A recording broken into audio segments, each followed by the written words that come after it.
Halo, salam sukses untuk kita semua. Bertemu kembali dengan saya, Wahyu Evi Lestari. Di sini saya akan berbagi materi sejarah Indonesia tentang kedudukan manusia dalam sejarah. Jangan lupa like, share, dan subscribe.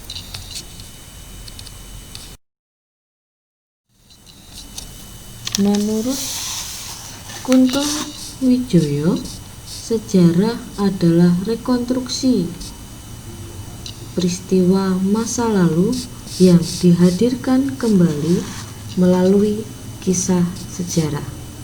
Hasil dari rekonstruksi atau menghadirkan kembali pada masa lalu itu berisi tentang semua aktivitas manusia, baik yang dipikirkan, dikatakan, dikerjakan, dirasakan, dan dialami oleh manusia. Sejarah adalah ilmu yang mempelajari tentang seluk-beluk kehidupan manusia, dan manusia berkedudukan sebagai aktor utama di dalam sejarah.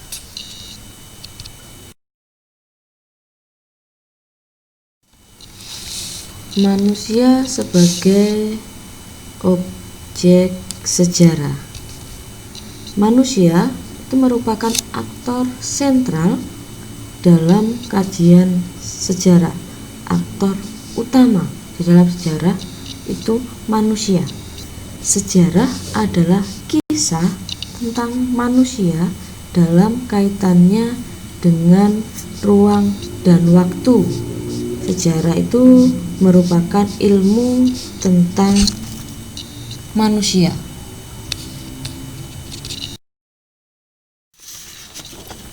Ya, jika tadi kita membahas tentang manusia sebagai objek, sekarang kita akan bahas manusia sebagai subjek. Manusia sebagai subjek sejarah.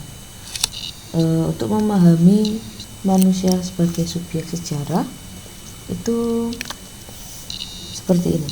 Sebagai contoh untuk kita bisa memahami apa yang dimaksud dengan manusia sebagai subjek sejarah. Peter Carey merupakan sejarawan Inggris yang sangat tertarik dengan kehidupan Pangeran Diponegoro. Selama melakukan penelitian di Indonesia, Peter Carey telah menulis beberapa buku tentang Pangeran Diponegoro. Peter Carey berusaha mendeskripsikan kehidupan Pangeran Diponegoro sejak lahir hingga ditangkap oleh Jenderal H.M. de Cock dalam sebuah perundingan di Magelang. Melalui penelitian Peter Carey, para pembaca itu seolah diajak kembali menuju pada abad 18 saat Pangeran Diponegoro hidup sambil menyelami seluruh dinamika kehidupannya. Manusia itu berkontribusi dalam penelitian dan penulisan sejarah seperti yang saya contohkan tadi tentang Peter Carey yang merupakan sejarawan Inggris dan sangat tertarik dengan kehidupan Pangeran Diponegoro. Kisah sejarah tidak mungkin hadir tanpa adanya manusia, atau dalam sejarah disebut dengan sejarawan yang meneliti sebuah peristiwa. Oleh karena itu, manusia telah berperan sebagai subjek sejarah. Manusia dikatakan sebagai subjek sejarah karena telah berkontribusi dalam penelitian dan penulisan sejarah.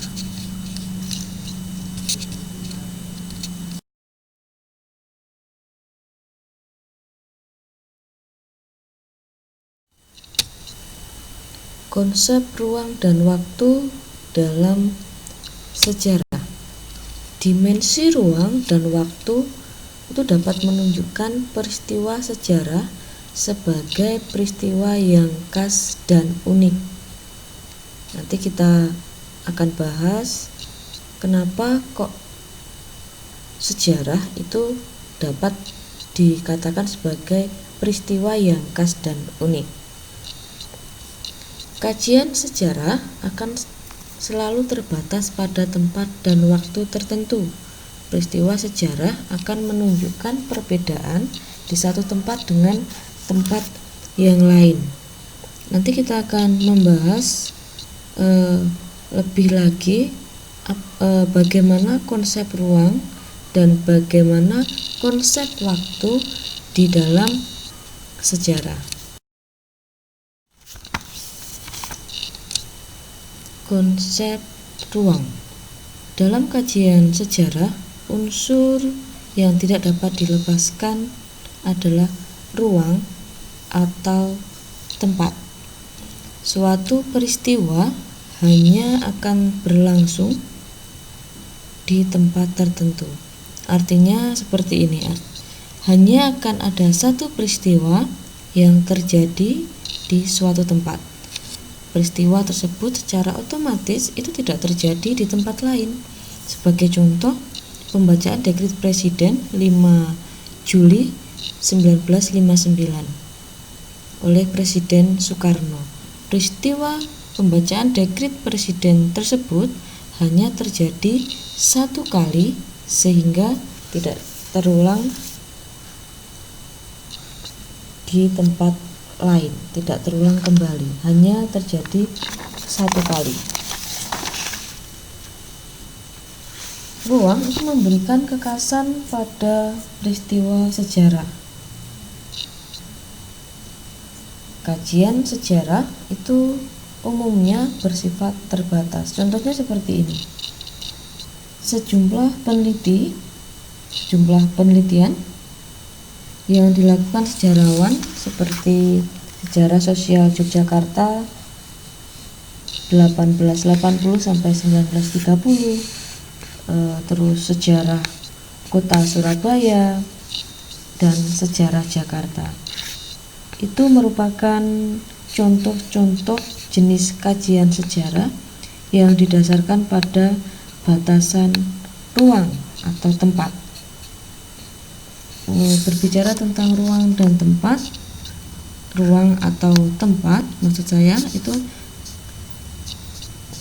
ada 3: sejarah perdesaan, sejarah kota, sejarah lokal. Nanti kita akan bahas satu demi satu dari ketiga tersebut.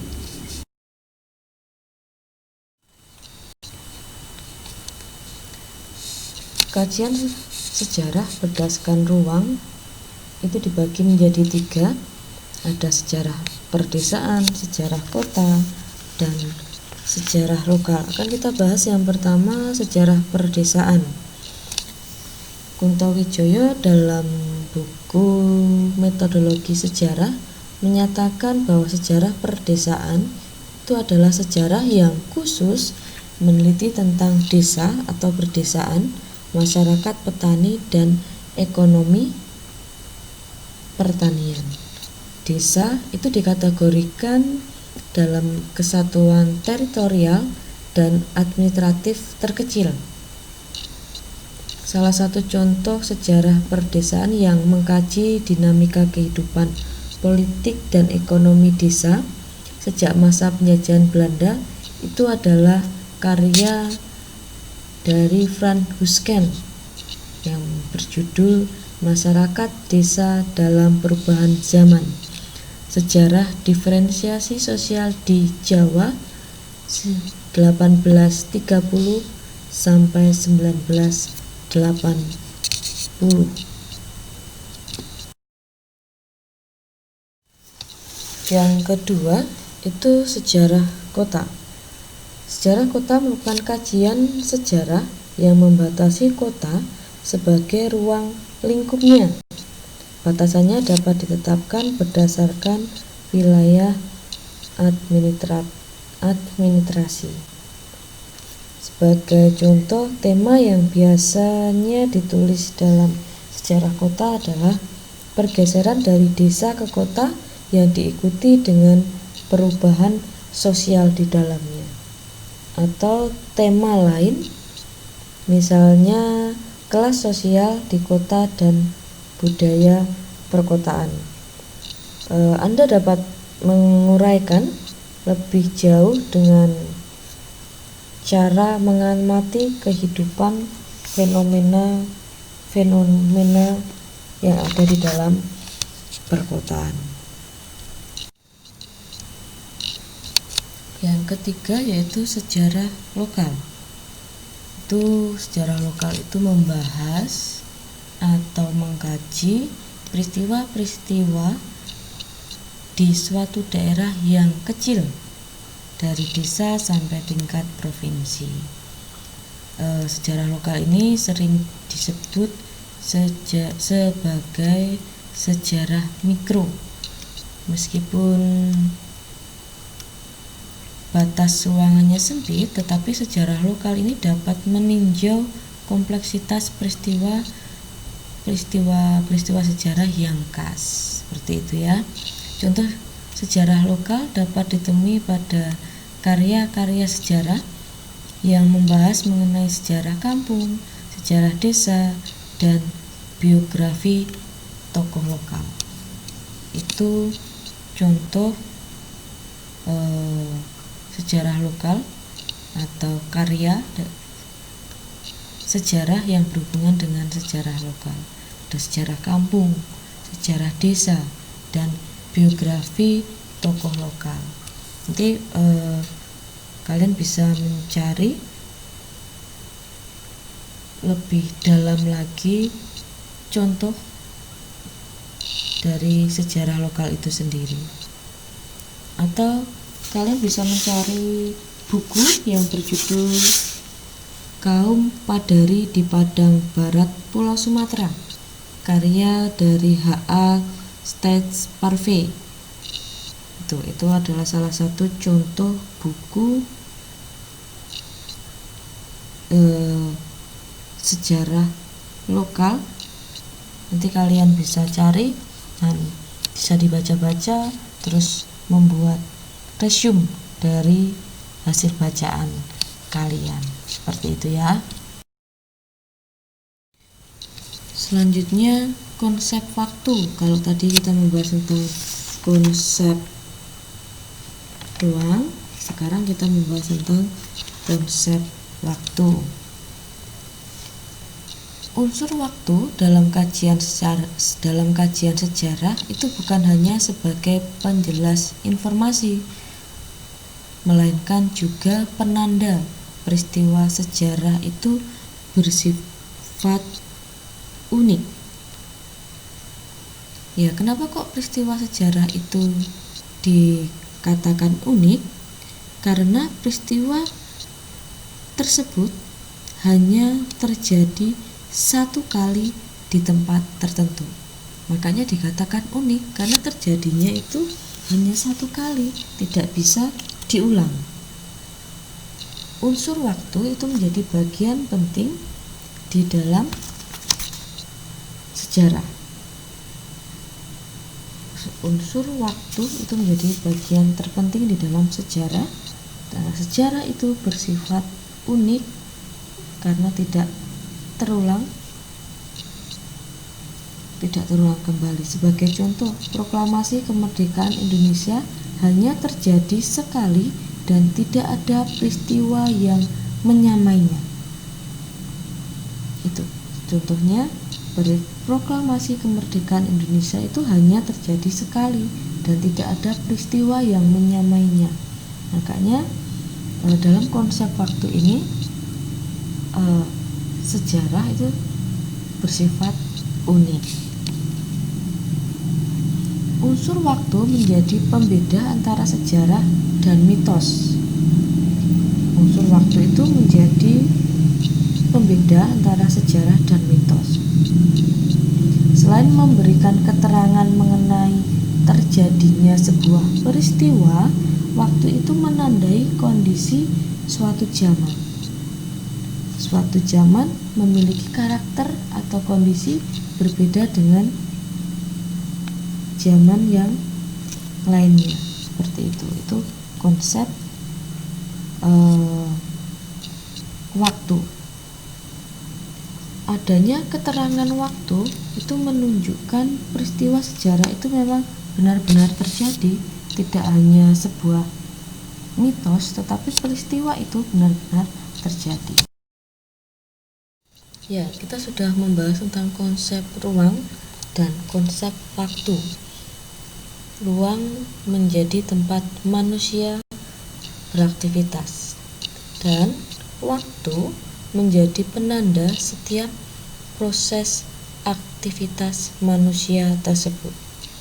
Kehidupan manusia dalam suatu ruang bergerak seiring perputaran waktu yang bergerak. Kisahnya itu bukan sekedar tulisan, tetapi dapat ditarik sebagai pelajaran pada masa kini dan masa mendatang. Ya, itu sedikit penjelasan dari saya mengenai kedudukan manusia dalam sejarah. Terima kasih. Like, share, dan subscribe. Salam sukses selalu.